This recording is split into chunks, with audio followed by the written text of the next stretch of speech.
Ladies and people who know what this is used for, Andy here, author of the best Tinder guide on the internet and inventor, founder, and managing director of BDSM. This is the Kill You're in a Loser podcast. Let's fucking go.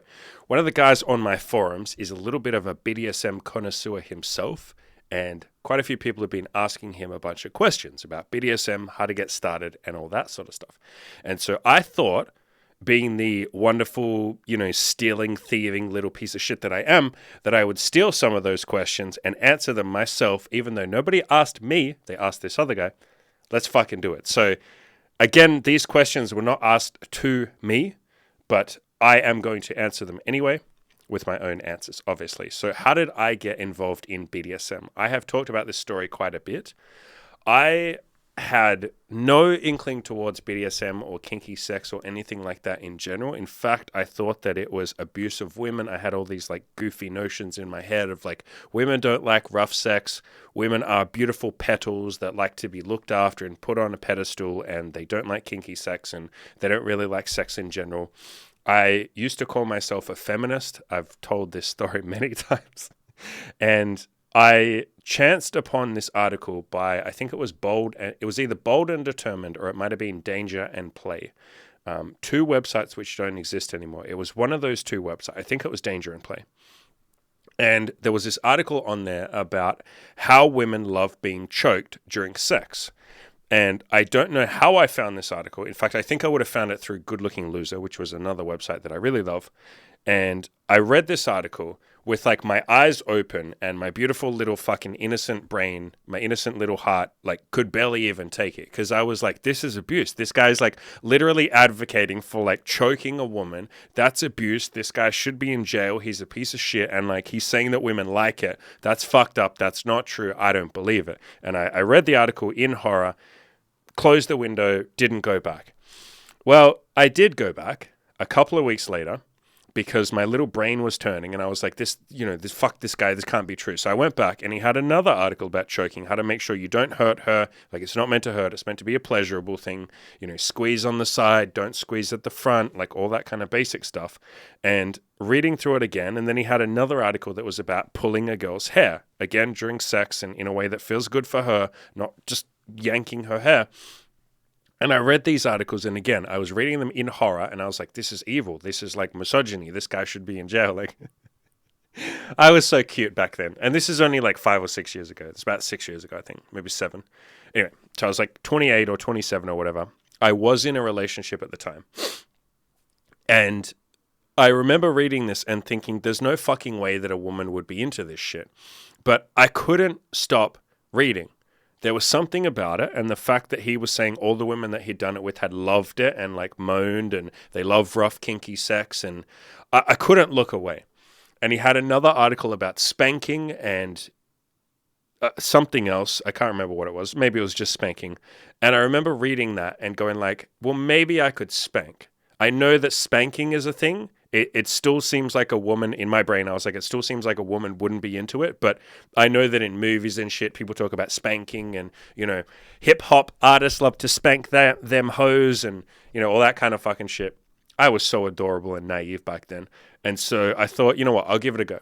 I will give this thing a go. And so during sex with my girlfriend, and bear in mind, I didn't even call it sex. I call it making love back then. And we would only do it with the lights off. And I was super nice guy and all this kind of stuff. I had the idea of maybe I should try this choking thing. I don't know why I didn't try spanking first, but I was maybe I should try this choking thing. And so I tried just resting my hand. I'll move the microphone out of the way. I tried just resting my hand here on her, not on her throat, just here. And she was okay with it. It was just my hands just on her chest, so, it didn't mean anything. And slowly over the next couple of weeks as we were having sex, I tried to get more and more brave. So I tried gently spanking her one time, and I remember it being the most pathetic little tap ever. It wasn't a spank, it was just a little tap. And her pausing and almost freezing and going what was that? And me just going nothing, nothing. My hand just hit your bum, nothing. And I was so freaked out by that because I was oh my God, she's going to think I'm abusing her or some shit, that I just didn't do anything for a couple of weeks or maybe even months after that. But I slowly kept coming back to it. And looking back now, if I could give advice to old me, I'd be like, bro, why don't you just tell her that you want to try kinky sex and then you guys can try some shit together? It's what I'd recommend to all of you guys. But yeah, at the time I was like, there's no way I can share this with her. Like, and how fucking funny is that? Like, to think back, like, I'm the guy, like, look at my fucking tattoo, literally says speak truth. I'm the guy that sits there and tells you guys to be honest with women and always just say what's on your mind, be honest with everyone around you, don't bullshit, don't play games, don't hide shit, just fucking say what's on your mind. But yeah, back in the day, I was like king of, I can't talk to my girlfriend because what will she think of me? And so, and again, this is like 7 or so years ago. So I didn't tell her. I wanted to tell her that I wanted to try this like kinky, or I was curious about this kinky shit. I couldn't tell her. I kept slowly working up the courage until finally one day I had my hand around her neck and she was like, "What are you doing?" And like she pulls my hand away and I was like, "Do you want to just try it?" And she's like, "Okay." And so I put my hand there and she starts moaning. I was barely even squeezing. I just had my hand there and she was moaning. And I was like, oh my fucking God. And like immediately it like ignited something in me. So I tried spanking her hard and looking back, it wasn't that hard, but it felt hard at the time. I spanked her hard, doggy style, went like that. And her reaction was just like animalistic, which is the main attraction of BDSM, right? It's like getting to that primal, like base level, animalistic sort of level. And she moaned and my dick just like fucking twitched and spasmed like crazy. And I was addicted immediately. I was like, oh my fucking God. This is what that guy was talking about. I had to like reconcile because I had this opinion of that guy. Again, Danger and Play. His website doesn't exist anymore. I had this opinion of him as this like abuser of women or something, and yet all he was saying is like, make sure the women are into it, but you'll find that like lots of women love it and they moan. And I was like, no, that can't be true. And then here in front of me is a woman that I've known for at that point like 3.5 years, and we've been in a relationship for 3.5 years, and she's fucking moaning as I do this shit. Holy shit, there must be something here. Maybe this kinky sex or this BDSM stuff, there's something to do with it. From that point, I was still super nervous. I was still super scared. I ended up breaking up with her. Then I found self-improvement. I got my shit together. I started getting laid. I did all that kind of stuff. It wasn't until probably 2 or 3 years later that I actually started proper BDSM because I was very intimidated by it. I was convinced that it was something I'd never want to do or that I wouldn't be into. I was okay with like a little bit of spanking and a little bit of hair pulling and maybe like some slight light choking. But I wasn't really into the idea of toys or bondage or restraints or vibrators or any of that sort of shit. I think looking back, it was an ego thing. It was a nervousness thing and an ego thing. So the nervousness is I told myself, I'm not ready for that. I'm not good enough. Like, I don't know what I'm doing, which is something I hear from a lot of you. And the answer is, and we'll go into it in a second, but the answer is like, you don't have to be good at BDSM. You just have to be willing to try at the start, to learn, to explore, go at a slow pace that you're both comfortable with, you and the girl are comfortable with. You don't have to be an expert. I wasn't. But I think the second reason why I didn't get into BDSM for a long time, for like years, was because of my ego. And maybe you guys can relate to this, but I had this notion of like, using toys or using a vibrator or using restraints or something is cheating, and an orgasm only counts if I make her orgasm with my fingers or my tongue or my dick. It was like, that sort of like fragile ego that quite a lot of us guys have, where it's like, I have to be the one to make her come. And so I avoided toys, I avoided BDSM because I was like, no, that's cheating.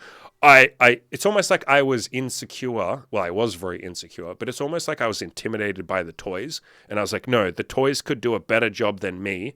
And therefore she would like the toys and she'd say, I'm not a real man.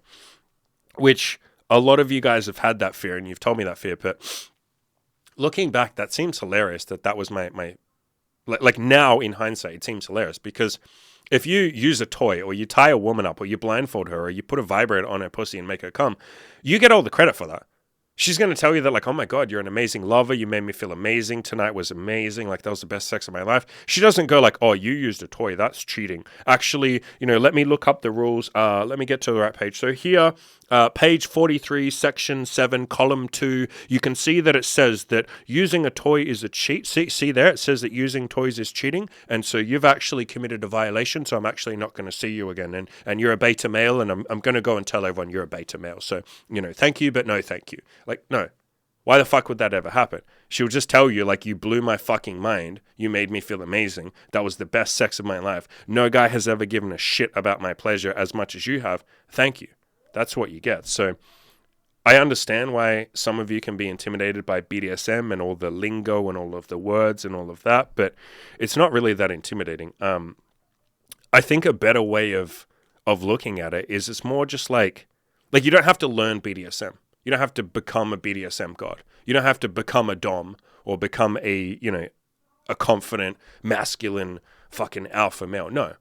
You just try a bunch of different things, fuck around a little bit and see what feels good. And even phrasing that to women, like if you're intimidated and you're thinking, I want to practice BDSM, but I'm worried that the women will say, I don't know what I'm doing. You just phrase it the way I phrased it before. You say like, hey, I got a blindfold. I haven't used it before. Do you want to fuck around with me and try it? Do you want to try some stuff and see what feels good? You're going to find every woman goes like, sure, that sounds great. I'd love to. This is what I get all of my coaching clients to do when they haven't tried BDSM. I tell them, just tell the girls, like, you got some blindfolds or you got a vibrator or whatever else, like, and you want to just play with her and try. And every single girl has gone like, yeah, that sounds great. I don't expect you to be an expert. How could you be? You haven't done it before, but let's explore together. Let's try some stuff together. So BDSM gets this rap, or I think people have a notion of it as like this big intimidating thing that you have to like, be really good at and make sure you nail the consent perfectly and make sure you understand how to pleasure a woman and you know what all the toys do and you know how it all works. It's like, no, it's just sex, but just with some toys, or sex with some psychology, like you making her moan, or you making her beg, or you edging her, or you getting her to call you daddy and stuff like that. It's just sex, but with some extra shit. So that's how I got into BDSM. Cute little story. What is the second question? All right, so this guy asked, and again, remember these questions weren't for me, but whatever. I'll have some fun answering them. What do you like the most about BDSM? Ooh. Oh, god damn. There's a very simple, very seemingly silly answer. It makes my dick fucking hard. Like, that.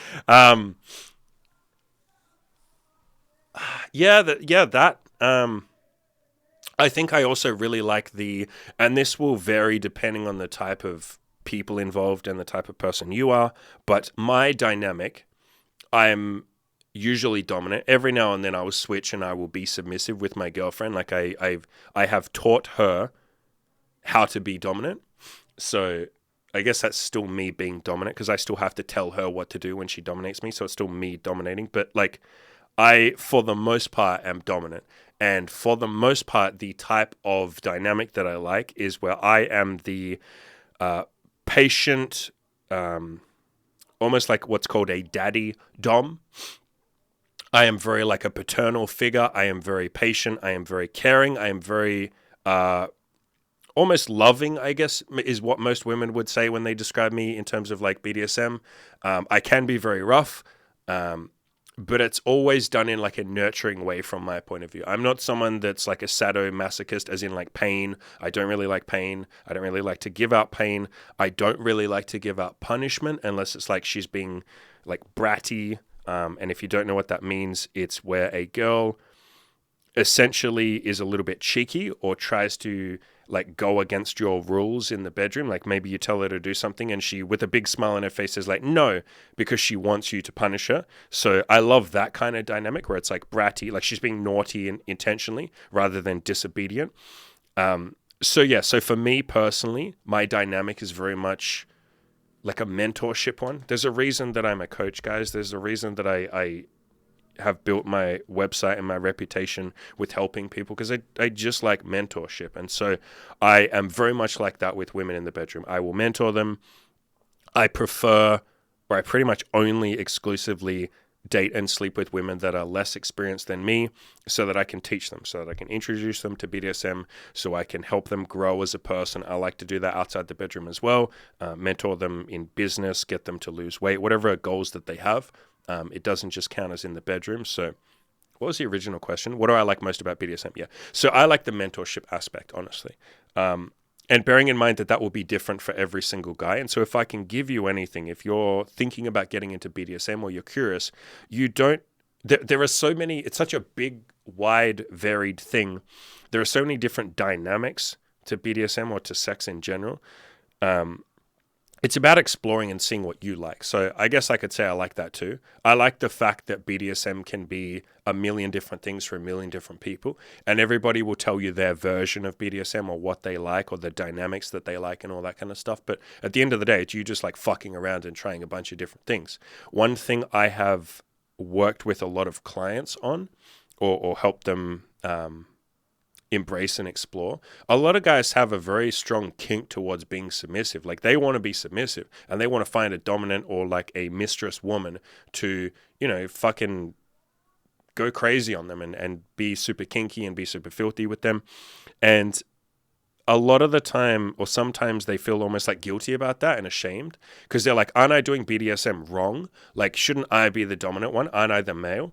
And I think, honestly, that's one of the things I like the most about BDSM is that it can be so many different things for so many different people. And really what we're talking about is exploring pleasure, exploring intimacy, exploring your body, exploring toys, exploring kinks, exploring psychological stuff, like making the other person beg, making them call you dirty names, all that kind of stuff. So I like, personally, the mentorship aspect of BDSM.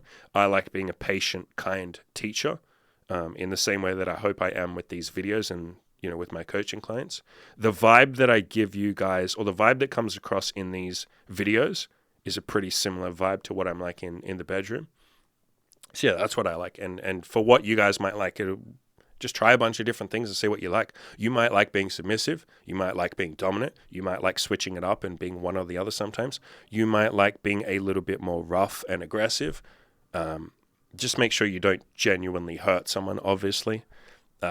You might like being a patient teacher like me. I have some of my clients that are just like complete fucking normal dudes, like absolutely just normal people, like normal dudes, absolutely normal. And they just have a bunch of toys that they fuck around with. They don't even consider themselves like BDSM. Like they wouldn't even use the word BDSM. They just say, I just like sex with toys. So don't see it as this like barrier to entry. I have to become a BDSM expert. It's like, no, just grab some toys and fuck around. You know what I mean? Have a bit of fun with this shit. You don't have to become a BDSM expert.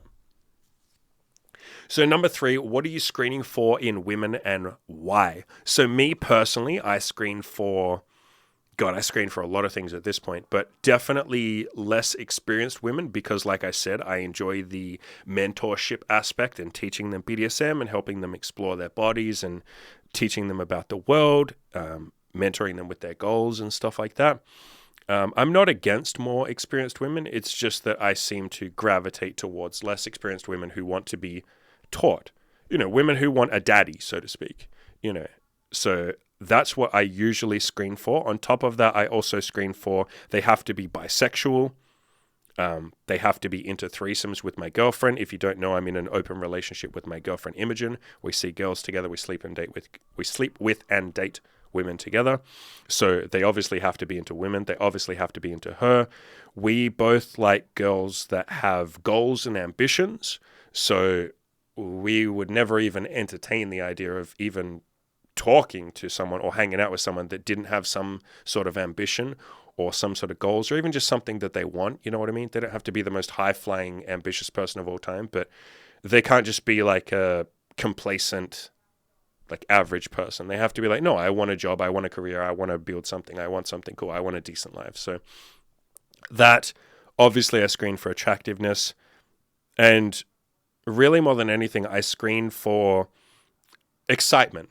That's probably the biggest, and especially if you're doing BDSM, that's probably the best thing to screen for, is that they're excited to meet with you, they're excited to try BDSM, or they're just excited to go on a date with you if you're just having, normal casual sex and normal casual dates. There's a really good article by Mark Manson called Fuck Yes or No. So you can just go to markmanson.net and just search for Fuck Yes. And the whole premise of this article is this applies to men and women, so no matter what your gender, if the person that you're dating or the person you're going to go on a date with, if they're not a fuck yes, then count that as a no. So if someone isn't like, fuck yes, I want to grab a drink with you, or fuck yes, I want to try BDSM with you, or fuck yes, I want to grab a coffee. If they're not a fuck yes, they're not an enthusiastic yes, count that as a no. So if someone's like, oh, maybe I'll have to see how my calendar is, it's like, well, no, fuck off then. No, thank you. Like, we're looking for different things. You're obviously not excited to meet me, and that's fair enough. You don't have to be, but I'm looking for people that are excited to meet me, because why would I spend my time with someone that doesn't really want to spend their time with me? So that's probably the best thing I can advise you guys screen for, is someone who's a passionate fuck yes. And then me personally, I screen for less experienced, definitely submissive, very feminine women. But I've been with some like less feminine women, like some tomboys and people like that. So it's not a hard and fast rule. I'm pretty open, honestly. I get on with most people, but the deal breakers would be like, they have to have a goal. They have to be ambitious. I would never sleep with someone who's not ambitious or doesn't have some sort of goal. And then everything else is more like preference. So number 4, what should be the priorities for a beginner getting started into BDSM in your opinion? Okay, fucking brilliant question. What a good question. And I didn't give credit to the guy that asked this question. His name is Aku on my forum, so shout out to Aku. Probably mispronouncing that, but yeah, what should the priorities for a beginner getting started in BDSM? I will talk about the physical priorities. Actually, no, let's do it the other way. So the first priorities would be you have to be honest. I think honesty and trust is a huge part of like kinky sex. You can have kinky sex without trust. You can have kinky sex without communication. You can have kinky sex without honesty, but you never go to the same depths or the same intensity or the same kinkiness or filthiness or whorishness. And I mean that in a good way. Like, you know, she's never going to be a filthy, nasty, fucking kinky whore for you if she can't trust you. And the same with you. You're not going to be able to fully open up and tell her your deepest, darkest, nastiest kinks if you're worried that she's going to judge you, are you? Like, why the fuck would you tell her if you think she's going to tell you that that's icky or that's creepy or that's fucked up, or you think she's going to break up with you if you admit to something? So trust is a very big part of like BDSM. It's a very big part of sex in general, but especially if you're going to start throwing kinks around and coming up with a list of ideas and scenes and toys and role plays and all that kind of stuff that you want to integrate into the bedroom. Trust, absolutely. Yeah. And that's obviously something that's built. Communication helps, just having enough dates or seeing each other enough times. Remember that you don't have to walk into the very first time you have sex with someone and just do everything. You can build up to it. You know, the first time maybe you can just try a blindfold. The next time you can try pulling her hair. You can try spanking. You can kind of work up the trust. You know what I mean? But yeah, trust is definitely one. Communication for sure. And communication is something that you can just practice. So, you know, don't stress if it's a little difficult for you to bring up the topics of like kinks and sex and what you're into and things you want to try and all of that. It might be a little awkward at first. It was for me. It might feel forced at first. It was for me. It might be very difficult for you to bring it up on the date or in the bedroom. Like that's completely okay. Just give yourself permission to suck. Give yourself permission to be nervous, to be awkward. All of that is completely fine. I was very nervous and very awkward at the start. It doesn't matter. So getting started, really drill it into your head that like the way I'm going to have the best sex or the way that she's going to open up to me the most and I'm going to open up to her the most is if we can trust each other, or if we can just like be real with each other. A better way of phrasing that is if we can be honest with each other. So if I can tell her I'm into something and she can tell me what she's into, I can tell her if I'm not into something, and do it in a nice way. Just say like, hey, I don't think that's something I want to try. Don't be like, ew, you're into that. That's so gross. Like, because you'll even if it's something that does legitimately gross you out. There's some kinks that women have told me that makes me go like, oh, and I have that kind of reaction. But I just remain stoic and I go, hey, like, you know, I respect it. That's not something I want to do though. I'm not really into that. But like, yeah, no, go and pursue that with other people or whatever. But, you know, let's try other kinks that we are both into. Like, let's see where our Venn diagrams, like you got all your kinks over here. She's got all her kinks over here. Let's see where they overlap, and the Venn diagram overlap. That's the stuff we'll try. So communication for sure, honesty and trust, but that's shit that you build up just by seeing someone enough times, by talking, by telling her your kinks, by opening up, by saying, hey, I want to try this, by working up to it. Again, don't feel like the very first time you sleep with a new person, you have to just like do everything all at once. No, like trust can be earned, trust can be built. You get better at building trust. You get better at building honesty and communication. At this point in time, and for the last couple of years, for the last like 4 or so years, every person I sleep with, every woman I sleep with, I already know most of what they're into before I will even sleep with them, because like I've already talked about it over text, or I've already talked about it like in person. And that conversation gets easier to have. Like it's at this point, it's like me saying, "What is your job?" I'll say like, "What's your job?" She'll answer, and then I'm like, "Cool. Like, what stuff are you into in the bedroom? What like kinky shit do you want to try?" And some girls are really like shy around that. They're like, "Oh my god!" Like one of the girls that my girlfriend and I slept with last week. When I asked her, like, what kinky shit are you into? She's like, oh my God, like, there's people around. And I was like, yeah, like, they can't hear you. We can just talk quietly. Like, you know, what kinky stuff are you into? And she, like, literally goes like this. She's, like, really fucking shy. And she goes like this. And she's like, oh my God, like, I can't believe you asked me that. And I was like, well, yeah. Like, what stuff are you into? And it took her a little bit of, like, courage. And she's like, well, you know, like, I guess I would want to try a blindfold. And I'm like, sweet, blindfolds are tons of fun. You know, what else do you want to try? You want to try, like, spanking? And she's like, maybe. And I was like, cool, okay, spanking, blindfolds. So don't feel like it has to be this amazing, smooth conversation. It won't always be. It doesn't need to be. But yeah, really, like the best thing I can say for you to get started with BDSM is just like learning how to say what you like and learning how to ask her what she likes, and then just trying a bunch of different stuff. And that carries over into the bedroom as well. So don't just get into the bedroom and be like silent and just like spank her. When you spank her, say, how does that feel? Do you want it rougher? Do you want it less rough? Like, tell me how you feel. Like, beg for it. Like tell her, hey, I want you to beg for it. If you want me to spank you again, beg for it. Or you can say like, what do you like? You know, what do you want? And she'll say like, oh, I want you to fuck me. And then you can say like, beg for it. Tell me how badly you want me to fuck you. So communication in the bedroom, or talking in the bedroom. Telling her to beg for what she wants. That's the best way I can phrase it. But talking, saying, does that feel good? Do you want it harder? Tell me how badly you want it. Tell me what a dirty bitch you are for me. And if you're not comfortable saying that, fine. Tell me what a dirty girl you are for me. Tell me how badly you need this. Tell me what you want. You say that to her in the bedroom, and she, you know, gives you that feedback, and then boom, you're golden. In terms of like actual tangible advice for a beginner, like if you want to know what toys to start with or something, I would start with a blindfold. And I have done so many podcasts and articles and shit on like how to get started with BDSM. So go to my website, go to killyourinaloser.com and just search for BDSM. I actually wrote a full article that says like all my BDSM guides, and I've linked to like, it's a list of every single BDSM guide I've ever done. But in these, what I usually recommend you start with is a blindfold. So this is essentially very similar to, it's just like a silk tie, but it's very similar to like a necktie that you would wear in a suit. So just use that. Literally all you have to do is just like wrap it around her face. Literally just over the eyes, wrap it around the back, make sure she can't see, tie it up, boom, done. If you don't have a silk necktie, or you don't want to buy a blindfold from like a sex toy shop or something, you can alternatively just use a scarf. So this is just an old scarf that I had. That's not going to show up on my red background, is it? It's just a scarf, literally just a scarf. Like a winter scarf. Just wrap it around the eyes. Boom. Done. Tie it up at the back. Done. You can get fancier blindfolds than that, but I would start with the blindfold first. The second thing that I would recommend that you buy, and I talk about this all the time, is this bad boy. So this is the Doxy Magic Wand. I've got a link to it on my website. Buy this fucking bad boy. This thing is an absolute beast. I have done so many videos and articles on this. I have recommended this to so many of my clients. I have, on the article where I talked about this toy, I've put quotes from my clients and shit that have bought it. And people are literally like, oh my God, dude, this is like life-changing. This thing is like fucking mind-blowing. Like, this thing is amazing. Essentially, and it's not plugged in. I'll plug it in. So it's plugged in. See if you can hear this.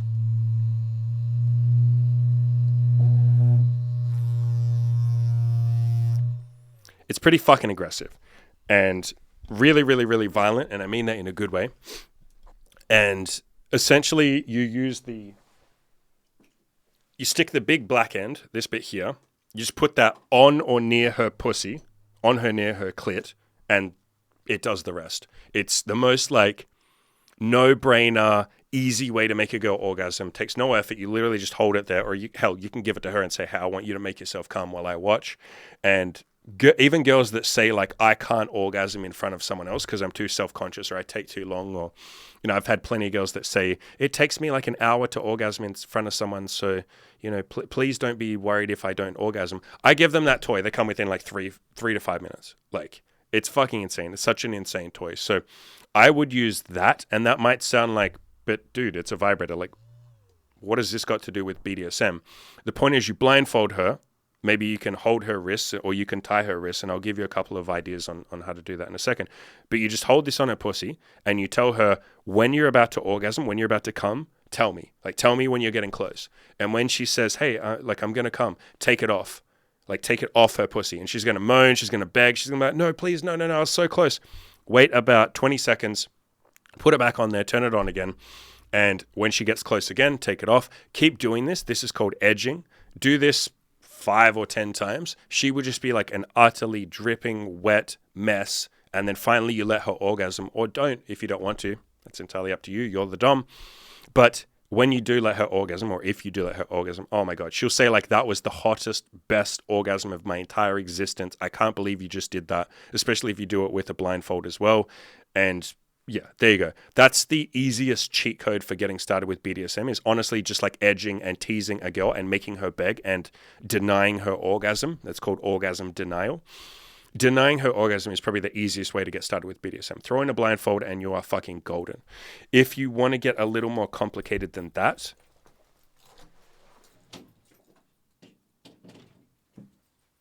had to turn that back on. That was going to drive me crazy if I didn't. If you want to get a little more complicated than that, you can get like handcuffs like this. So these are just, you can get these from any sex toy shop. They don't need to be too fancy. You basically just open it up like any pair of handcuffs, stick it over her wrists. So you'd handcuff her wrists. The best way is to handcuff her, like stick her hands above her head as she's laying on the bed. If you handcuff behind her back like this, that's not that comfortable. Think about how it would feel to be handcuffed behind your back and then laying on your hands. That kind of hurts. So always handcuff her wrists above her head. If you want to get more complicated than that, or the next level after that would be something like a collar and a leash. So collar and a leash. This essentially just goes around the neck, and then there's like a dog leash. Essentially, literally like a dog leash. So that's a lot of fun because you can pull on it. You can kind of lead her around the room. You can pull her and as you're having sex. So that's really cool. If you want something cheap, you can grab some pegs. So these are just like clothes pegs. And what you do with these is you stick them on her nipples. And then after 5 minutes, take them off and her nipples will be super sensitive. You can get creative with something like a texter, just like a felt tip pen. So you would, write on her body, write something dirty on her body. Like you can write your name on her body. You can write whore on her body. You can write daddy's little slut on her body. Write something kinky that she's into, obviously. It's really fun to ask girls what they're into. Like say, I'm going to write on your body. What do you want me to call you? Like, do you want me to call you my little slut? Do you want me to call you my dirty girl? Like, what do you want? And they'll tell you, and then you write that on their body. They find that really hot. On top of that, you can get things like this, which is just a riding crop. So you can spank girls with that. I showed this at the start of the episode, just a paddle so you can spank. There's a bunch of different toys. There's ropes and stuff like that. If you're into shibari, which is rope bondage, where you tie a girl up. Something like this. So this is called a spreader bar. I don't know how well that's going to show up on camera, but essentially it's like a long bar, and then these things here you put her feet or her wrists in these. Usually you do the feet.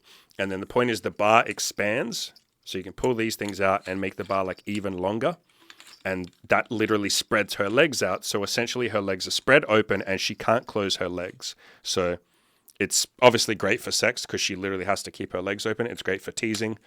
But the point with all of these toys is, and I've got some more here, which I probably don't need to show you. You get the point. The point is there are a bunch of different toys and they all do different things. You can get very creative with each toy. Each one of these things, I can tell you 100 different things I've done with them. Like even something like the rope, you think like, well, yeah, that's just tying her up. But it's like, yeah, there's 100 different ways that you can tie her up. You can even fucking gag her with the rope.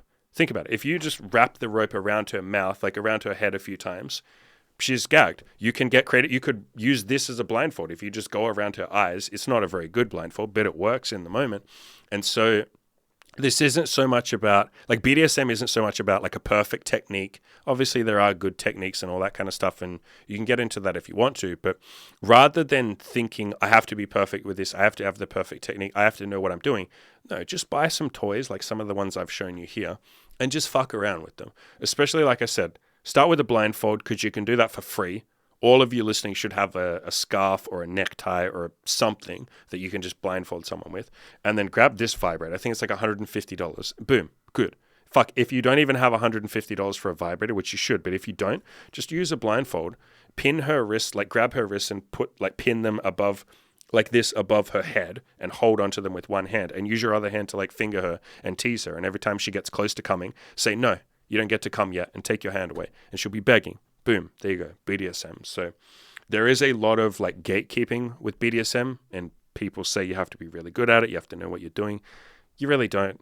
Just try a bunch of different stuff, fuck around, have fun. If you want to get good, sure, I've got plenty of videos and articles and stuff like that on my site and on this channel on how to be really good at BDSM, like advanced techniques and stuff like that. But if you're beginning, just buy one or two of these toys and fuck around. Even just buy or use a blindfold, and there you go. That increases the sensation like 100 times. She doesn't know what you're going to do.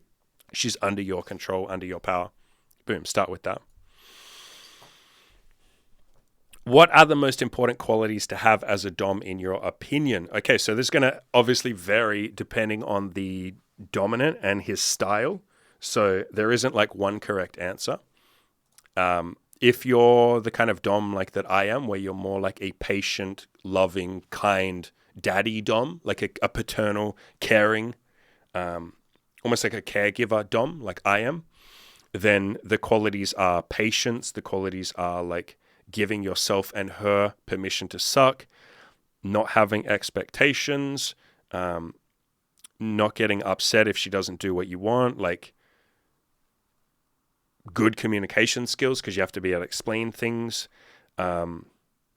good empathy skills, because if you're that sort of daddy dom, like caregiver kind of dominant, she might not always be super communicative. She might be a bit nervous, and you kind of have to like almost get in her head, and not fully get in her head, but like notice what's going on and say, oh, are you a little bit shy right now? Oh, like, do you want to stop right now? Or do you want to try something different? You always have to like empathize a little bit or quite a bit.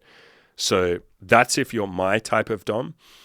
If you're a more not traditional, but like just a dominant who likes submissive women, and maybe you don't like the daddy dom stuff. You like to just, you like 50 Shades of Grey kind of thing. You like to just take the lead, maybe spank her a bit, just like a traditional dom. If you're that kind of dom, I'd say the qualities would be things like, again, really good communication. I think that's something that doesn't get talked about in our kind of circles. It's not even communication. It's like honesty, or it's like verbal. It's like saying what's on your fucking mind. It's like making her talk as well. It's you initiating and saying like, yo, beg me for what you want. Tell me what you want. Does that feel good? Tell me that you're my girl. Tell me you're my dirty little whore. Like talking. You talking during sex is probably the best skill for a dominant, for sure. Better than anything else I could tell you. On top of that, openness and willing to try. And I'd say more than anything, like humility and giving yourself permission to suck. Especially if you are dominant or you want to learn to be dominant.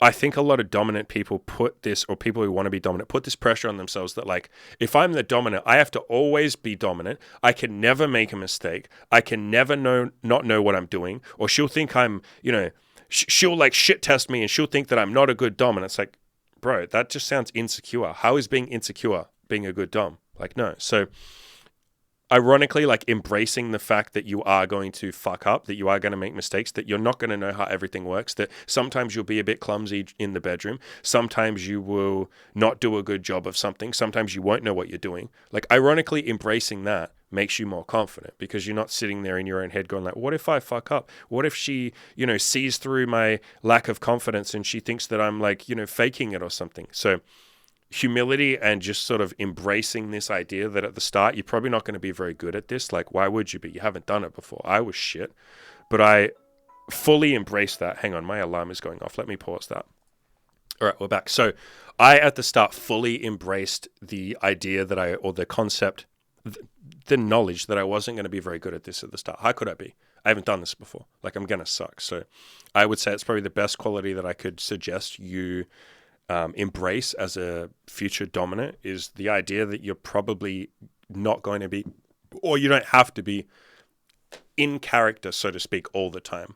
Like, don't be afraid to break character, if you know what I mean. It's not the end of the world. I think a lot of dominants, or a lot of guys who want to be dominant, they have this idea of like, I'm always going to be in character, and I can't ever pause and be like, hey, like, do you want to try something else? Or I can't ever be like, hey, I don't really know what I'm doing right now. Like, I have to be in character the whole time. I have to be this perfect, like, alpha male, Christian, gray, fucking dom the whole time. It's like, you don't have to be. You can be that if you want to. I'm not saying it's right or wrong, but like, I'm fucking not that at all. I don't remain in character. I break the fourth wall all the time. Like, all the time to girls. I'm not, like, I don't put on a mask. I don't put on a character of a dom. And again, you can do that. That's called playing out a scene where you like act out, like you role play a scene. Like you become the dominant, she's the submissive, and you don't break character. Or like, you know, maybe you try not to break character. That's one way of doing BDSM, sure. But don't put pressure on yourself. I think people think that's the only way to do BDSM. And it's like, no, it's not. I break character all the time. I'm like, at this point, I'm not in a character. I don't get into a character during BDSM. Maybe I should phrase it like that. Because I am the mentoring, patient teacher all the time. Like, this isn't a persona that I just put on for this podcast. Like, I am just the patient. I struggle to turn that off sometimes. Like, someone will just tell me, like, I'll meet some random person at a party and they'll be like, man, you know, I'm so glad it's the weekend. You know, I really hate my job. And I'm like, oh, like, so, you know, have you thought about quitting? Like, is there, like, what do we have to do to get you to quit your job? Like, have you ever thought about a side hustle? Like, I'll just want to start fucking coaching them and mentoring them. And they'll be like, bro, what are you talking?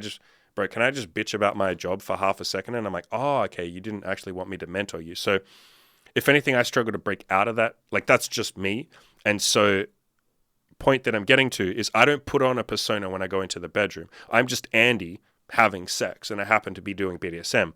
So again, you can put on a persona if you want to. You can become a character, like put on that mask and become the dominant. You can do that if you want to.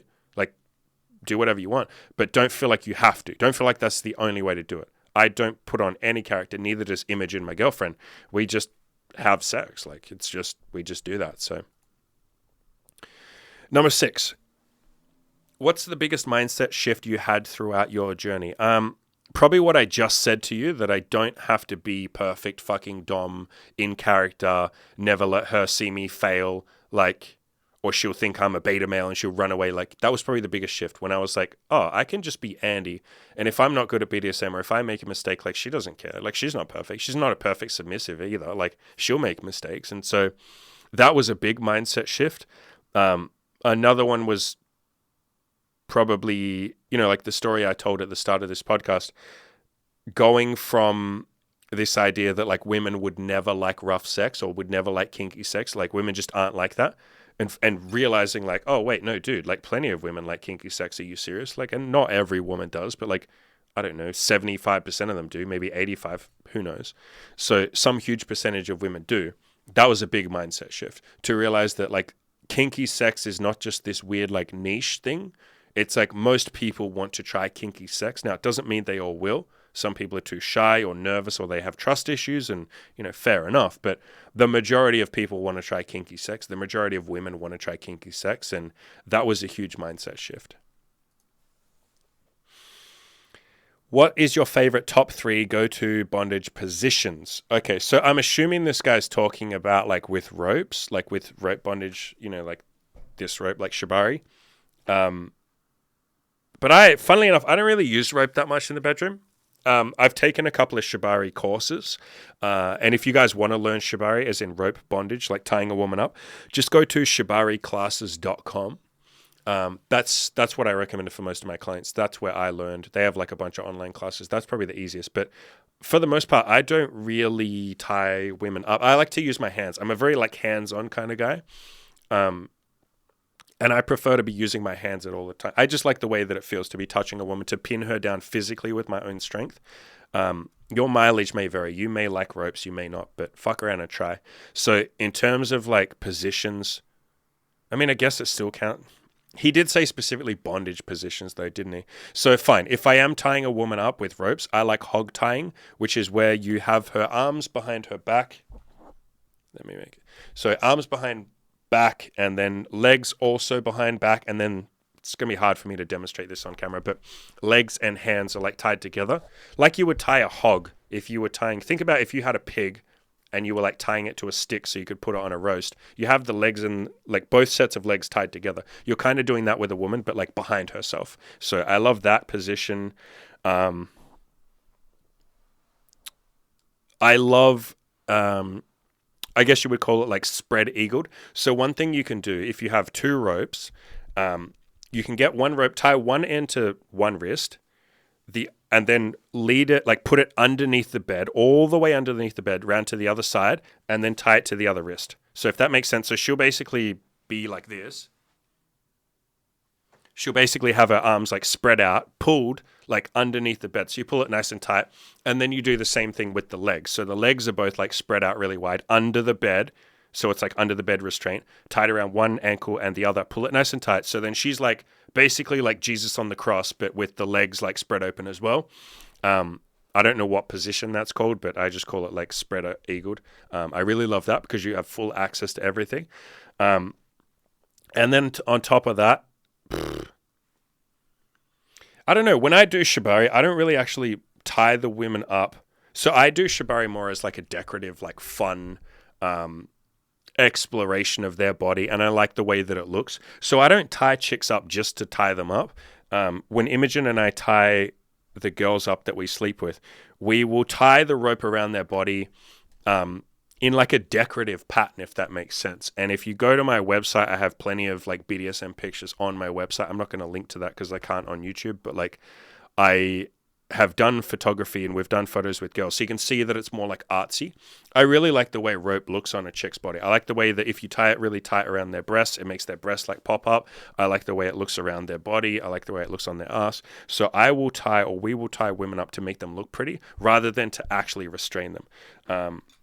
Especially with this, like I have like a bunch of colored ropes like this, so I think chicks look really fucking sexy when they're covered up by ropes. So I don't so much do bondage as a restraint thing. When I'm restraining women, I like to use my hands, like I said. So my go-to method is to use the handcuffs around her wrists, and then you can kind of just grab the middle of the handcuffs with one hand. So she'll have her hands. You can like yank her hands up so that she's like this above, like her hands are above her head, and you can just with one hand be holding both the handcuffs, and you can hold her hands above her head, and then you have your other hand free to like play with her tits, play with her pussy, like caress her body, all that kind of stuff. You can even like start having sex with her with just one of your hands is holding both of her hands above her head. That's probably my favorite method of restraining. And then I do love putting the leash, the collar and leash. So again, this goes around her neck. And then I love just holding onto the leash the entire time during sex and like pulling her into different positions, like keeping a lot of tension on it and just kind of having fun with it. So yeah. And I guess remember, so you're talking about positions. Remember that my answer is going to be different from like other people who do BDSM and maybe I should have said this earlier, but yeah, I probably should have said this earlier. Hey, for the answers for most of these questions, it's not just me having BDSM sex. My girlfriend is there as well because we obviously sleep with girls together. So I probably should have answered all these questions answering with her as well. I probably should have got her in here to answer questions. But yeah, so she usually is dominant with me with girls that we sleep with, but she's sort of like my assistant half of the time. Like I will tell my girlfriend Imogen, like, hey, do this to that girl. She's sort of like my assistant. Every now and then she'll take the lead as well. Like I will tell her I usually have to tell her beforehand, I want you to dominate this other girl. So that kind of like, keep that in mind when I'm answering some of these questions. And going forwards, I'll mention that. But yeah, things like the top 3 bondage positions, remember that that's, if I have, or when I have my girlfriend there to help me, it makes a lot of bondage a lot different or a lot easier because I don't need to tie. I guess that's probably why I don't tie girls up that much because I don't need to, because my girlfriend is there like pinning the other girl's arms above her head or holding her legs or like helping me restrain the girl. Does that make sense? So I don't use the rope as much as maybe you would if you're by yourself. So there you go. That's my favorite bondage position, is like my girlfriend pinning the other girl down. That looks really fucking hot. My girlfriend's pretty strong. Like, she lifts weight. She's just like, she can deadlift like 110 kilograms. Like, she's reasonably strong. She's pretty strong. And she does rock climbing and shit like that. So watching her dominate like a really small, cute girl is like really fucking hot. So I don't know if that's relevant for any of the other questions. Yeah, so, okay, maybe I'll change my answer slightly for number 2. Like, what do I like the most about BDSM?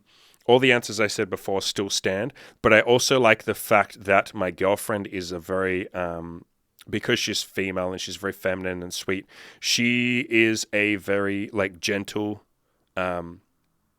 feminine, dom. Obviously, like, I'm obviously masculine. She's very feminine. So it's a nice like dynamic in the bedroom when we have a threesome, where she is kind and gentle to the women. And I am too. Like, I'm very patient and stuff. But like, I definitely am way more rough, way more strong, way more like, not aggressive, but like, yeah, rough than my girlfriend Imogen. So it's nice to have her there, almost like to gently caress the woman and like tell her she's doing a good job and stuff. That's really fucking hot. That really turns me on to watch that. So number 8, what are some good ways to punish your partner? I feel like I only use spanks and lack creativity. All right, my friend. Okay, so I don't do a lot of punishment with girls unless it's more like, I do it more in a bratty way. But that's still punishment. So like, she would deliberately do something like bratty or naughty because she wants a little punishment. Like, it's a fun dynamic. So I guess that's the first thing I'd say. If you're going to punish someone, do it from a good place. Don't ever punish someone with hate. That's when BDSM and kinky sex can go really dark, is if you're angry inside, maybe you had a bad day at work and you just start like taking it out on the other person. It's like, you don't ever want to go to that place, trust me. I've been to that place a couple of times, like many years ago, where I was just really angry and resentful and not in a good place, and I like punished someone, and I was like, this is fucked up. Like, I don't, like, you do feel like very much like an abuser. It doesn't feel like it's coming from a good place. It feels like it's just fueling your own hate, and it doesn't make you feel good in your psyche. So I'll make that clear. Make sure you're always punishing from a discipline, like, these are the rules that we agreed to. You agreed if you were naughty, I would punish you. Like a very like calm place, or a very fun place. Like, you've been a naughty girl, you need a punishment, like that kind of thing. Make sure your head is in a good place. You know what I mean? And if you feel like you're not in a good place, don't punish. Just say like, hey, like, I don't want to do that shit tonight. Let's just be a bit more chill today. Let's have like more casual chill sex today. I don't really want to go to that place. Like, we'll do it next time, but not tonight. So I've done that before. Chicks are understanding. They're not going to be like, no, I want you to punish me, even though it's going to be fucking horrible for you. Like, so yeah. In terms of my favorite go-to punishments, I love that this guy has said like, I'm lacking the creativity. All I do is spanking. He's really good for recognizing that there's like a whole, what am I trying to say? I think he's identified that there must be other ways to punish someone. Again, to punish someone that don't just involve physical spanking. Yes. So the best way to punish someone is by removal of something that they enjoy. And so my go-to punishment when a girl is being a little bit cheeky, or she's being naughty, or I think she hasn't earned something yet, like I don't think she's been a good enough girl. So I don't punish girls usually, because most of the girls I sleep with, they're not really that bratty. Sometimes they are. But I will, rather than punish, I'll say, you haven't earned this thing yet.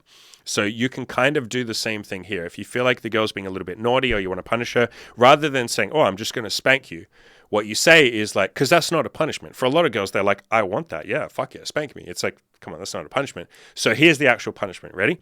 What you do is you use like this fucking vibrator, and you get her really close to orgasming. And then when she says, I'm going to come, you take it away and you go, nope, that's your punishment. You turn it off, you put it down, and she'll go, no, please. And you go, no, that's your punishment.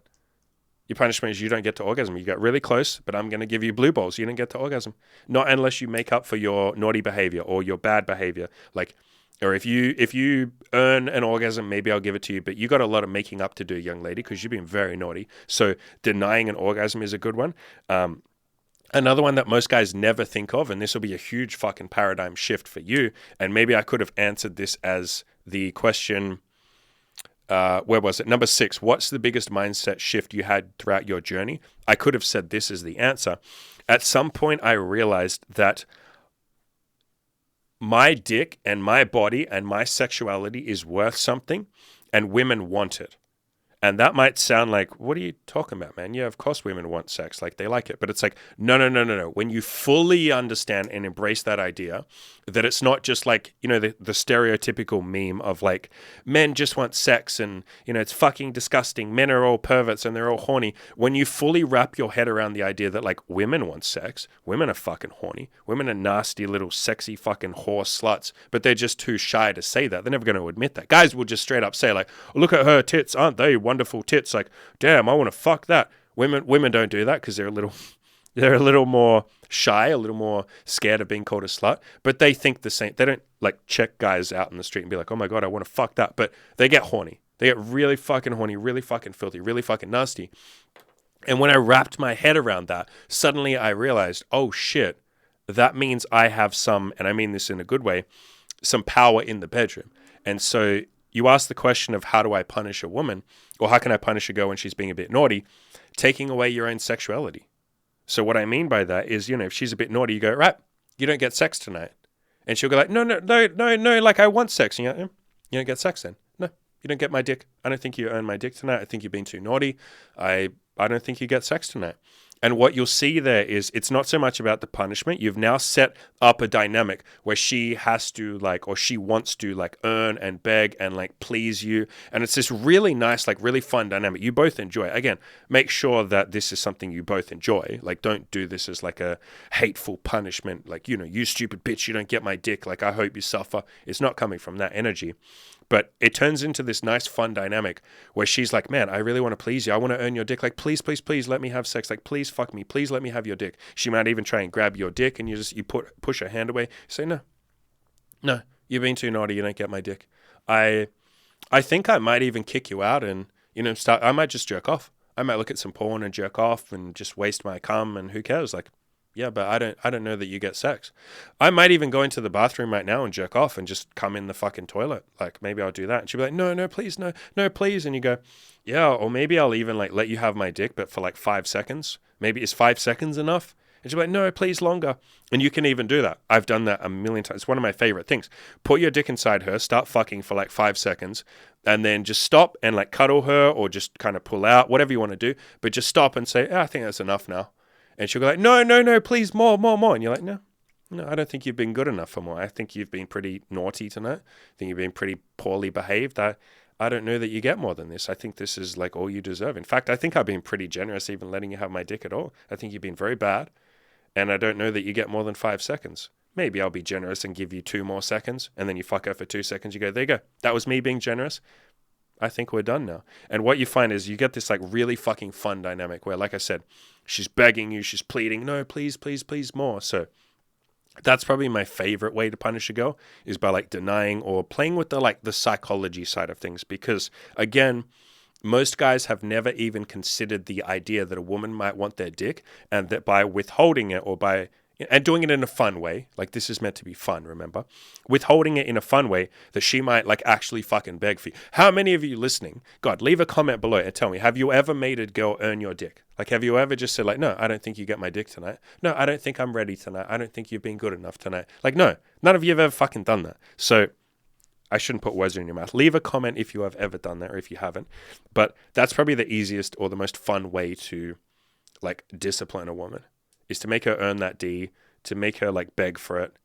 Yeah, it's really fun. And women love it too because no guy's ever done that before. So it's this position that they've never been in before where they're trying to earn your dick. It makes them want you even more. It's fun, if nothing else. And most women have never been in a position where they're wait, you're not going to fuck me? What the hell? Why are you not going to fuck me? Please. So yeah, I love doing that. That's probably the best way to punish a girl. You can also spank. You can tie her up and blindfold her and then not touch her. Okay, here you go. Here's another thing that I do when I punish women with my girlfriend. It's probably my favorite thing. I will blindfold the girl. I will tie her wrists up so that she can't move and she'll just be laying there. And then what I will do is I'll play with her a little bit, but then I'll start fucking my girlfriend. And, Imogen and I will have sex. We'll be really passionate. We'll be moaning. I'll even make Imogen I'll get Imogen to lay next to the girl so that Imogen is moaning in the other girl's ear, and I will get Imogen to tell her how good it is, and I'll even be saying out loud to Imogen, I'll be like, oh, Imogen, this is so amazing, isn't it? And Imogen would be like, oh, gee whiz, this is like the best sex I've ever had. Like, oh, God, I wish you could participate like other girl, but I think you've just been too naughty. Such a pity, man. Oh, it'd be so good if you could participate in this, but yeah, I think you've just been too naughty tonight. Like, man, I almost feel bad for you that like you don't get to participate in this. And obviously the girl's going like, please, please, please. And you're like, I don't know. I think we're just going to fuck each other, and you don't even get to watch it because you're blindfolded. I'm probably going to come on her face and it's going to look so hot, and God, I'm sure you'd love to make out with her after I've come on her face, but I don't even know if you've been good enough for that. And the girl will be like, please, please, please, please, please. And then I'll say to Imogen, Imogen, what do you reckon? Do you think she's been good enough? Do you think she gets a little bit? And sometimes Imogen will say yes. Sometimes she'll say like, yeah, I think maybe 5 seconds she can have. And the girl will be like, no, please, please, please, more than 5 seconds. And then, yeah, you can just kind of have fun with that shit. So a lot of punishment, think more than just physical. Start playing around with it and having a lot more fun. And again, remember, this is meant to be fun, but find ways to make this really fucking fun.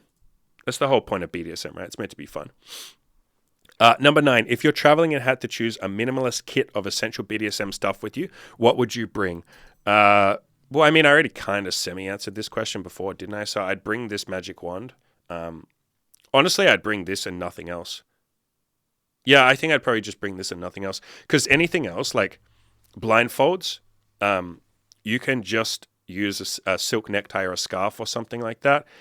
Even restraints and ropes. I've had so much practice just using like household items to tie girls up. You can use like a sweater or a jumper that you would wear. You can use the arms, like the sleeves, to tie a girl's hands up. You can use like a towel. You can use like obviously ropes. You could use like another silk necktie. You can use jeans, like pants, especially like sweat pants or track pants. There's just like a million things you can use to blindfold or restrain someone. Obviously, you can just use your hands to like pin her wrists above her head. So if I had to go ultra minimalist, this is the only thing that I would buy. Because everything else, I feel like you can just use your hands, or you can use some other like items around your house.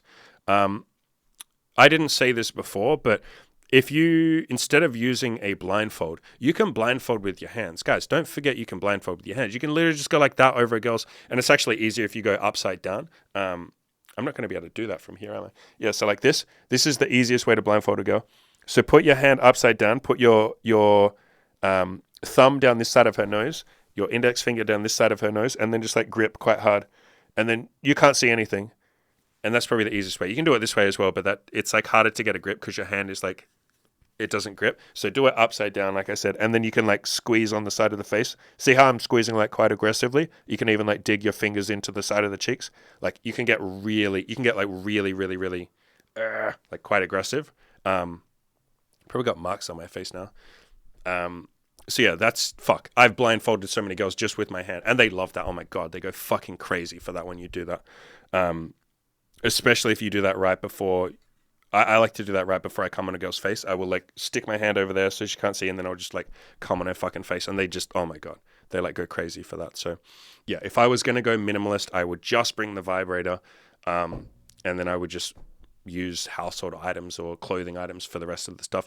And remember, even if you didn't have the vibrator, you can still do BDSM. Like, I'm a big advocate. Again, I don't use most of these toys, or I didn't say this before, but I don't use a lot of these toys a lot of the time when I have sex. I really like to just use my hands and my mouth, my brain, make her tease, make her beg, make her earn my dick, get her really fucking turned on with the power of my words and making her beg and talking dirty and stuff like that, and just using my hands.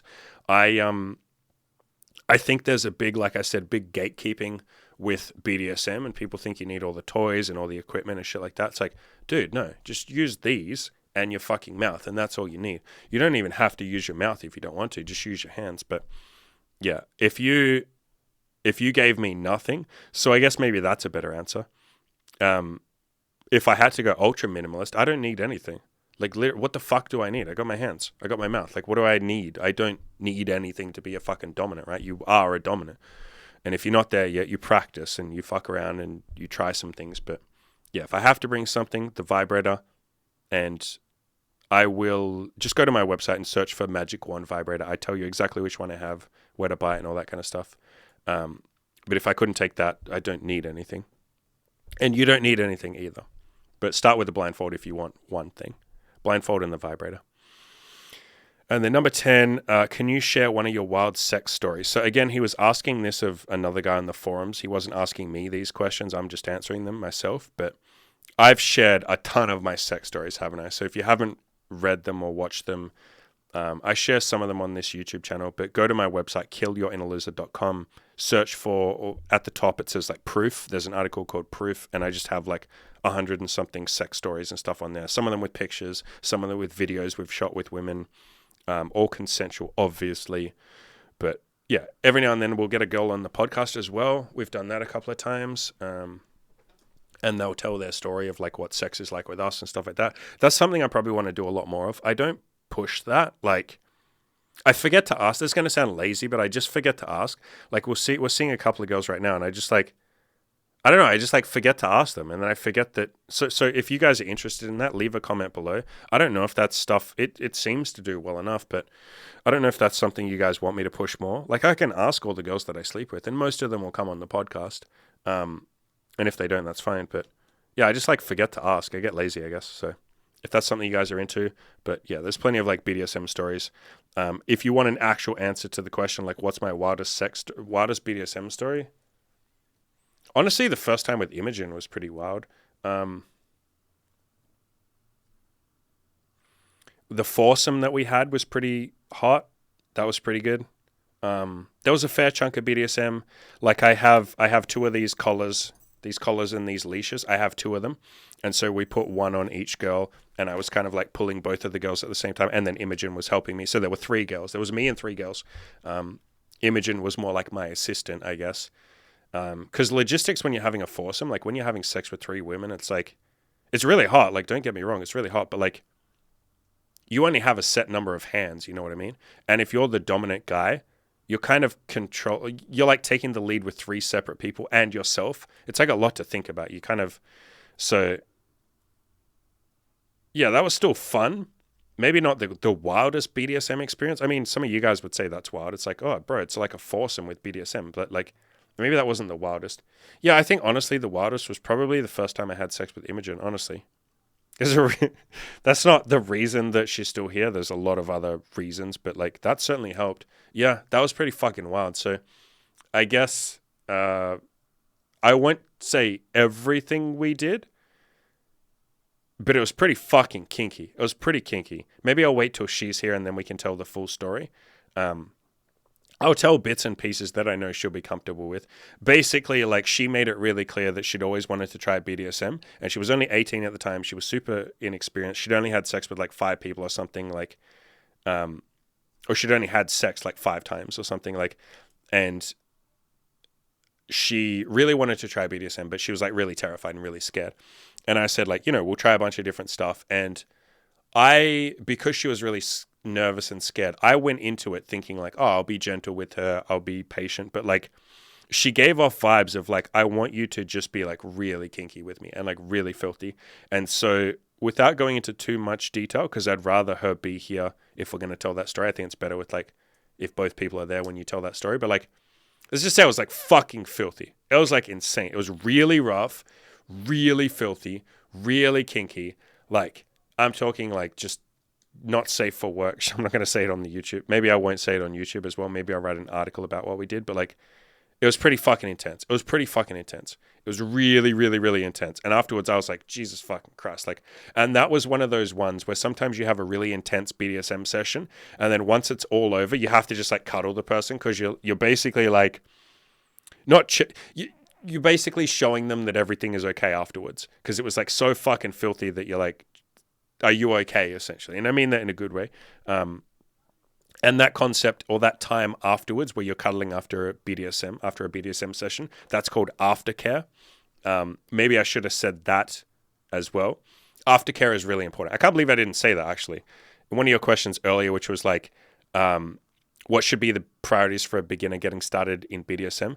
I did say communication, so that's important. But yeah, a bit of aftercare at the end. So basically, after you finish being kinky, especially if you're being a little rough and stuff, have a bit of time, have like 20 minutes afterwards, even just like 15 minutes where you cuddle afterwards. Like, don't have a crazy kinky BDSM session and then immediately you're done and all right, so it's getting late, so, bye. And she's like, holy shit, like, I feel like, can you at least just like fucking cuddle me for 10 minutes? Like, that was intense. Like, sometimes after a really rough, kinky BDSM session, you just want a bit of a hug, like a little bit of a cuddle. So aftercare, super important. But yeah, that was probably my wildest sex story. I know that that's a shit wild sex story if I'm like, oh, I'm not going to tell you all the details because I'll wait till she's here. So I know that's like a shit story, but there's plenty on my website. So go search my website, killyourinaloser.com. I have so many like literally hundreds of stories, and a lot of them feature, or most of them feature BDSM. Most of the new ones now feature BDSM. But yeah, I've had like plenty of wild ones where like we've used a strap-on dildo and like Imogen has fucked the girl's ass while I have sex, like while I'm inside the girl's pussy, like double penetration. We've done heaps of like rope bondage. We've done, like I said, like some foursomes. Yeah, all that's pretty wild and fun. But you can have some pretty... Okay, no. I tell you what the wildest would be. The wildest would be the times that I've had sex with... The threesome that I had, and we did this a couple of times actually. Threesomes with Imogen and another girl that we were seeing together while on LSD.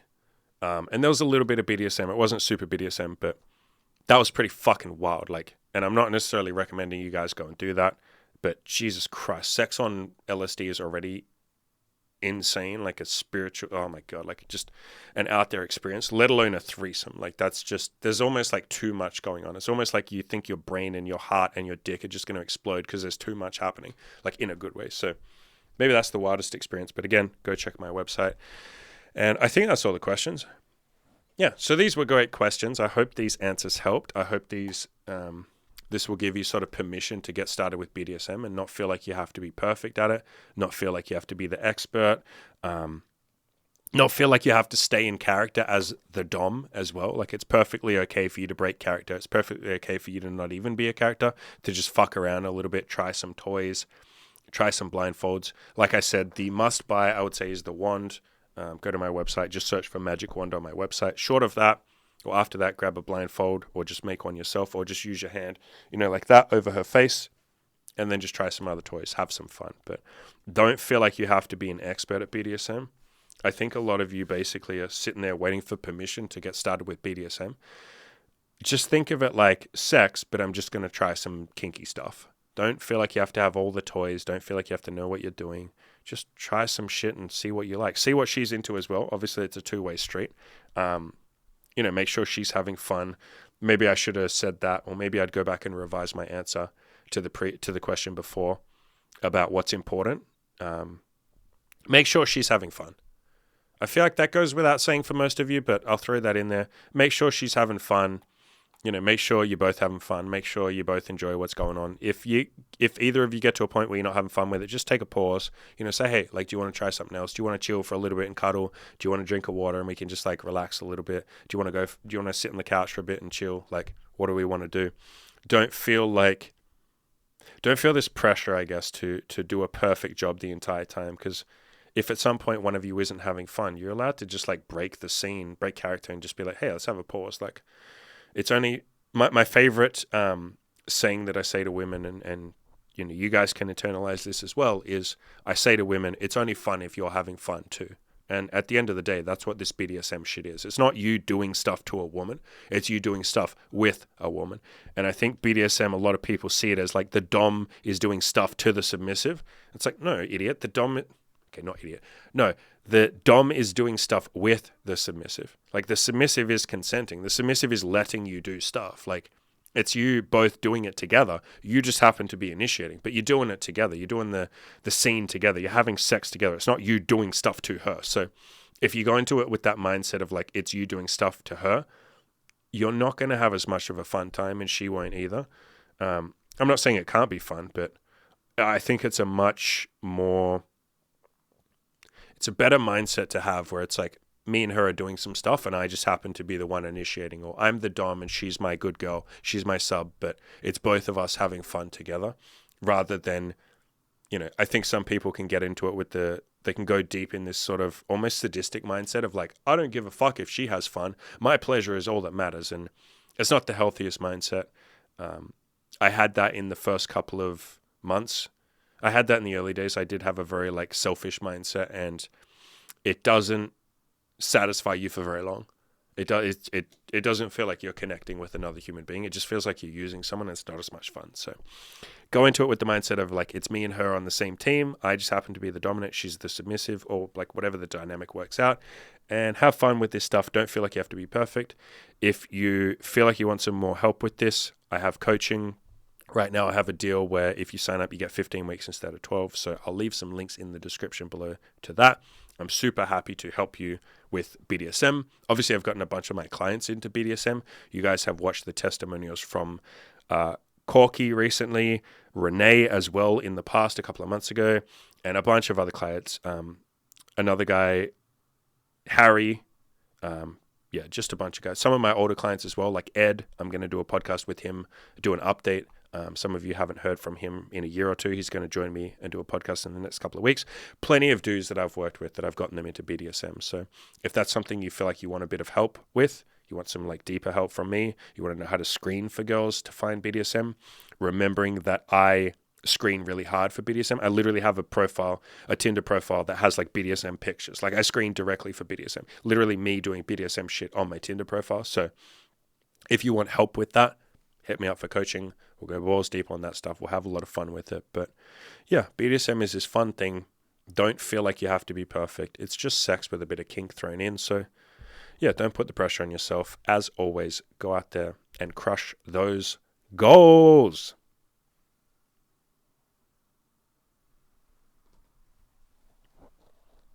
Who's your daddy?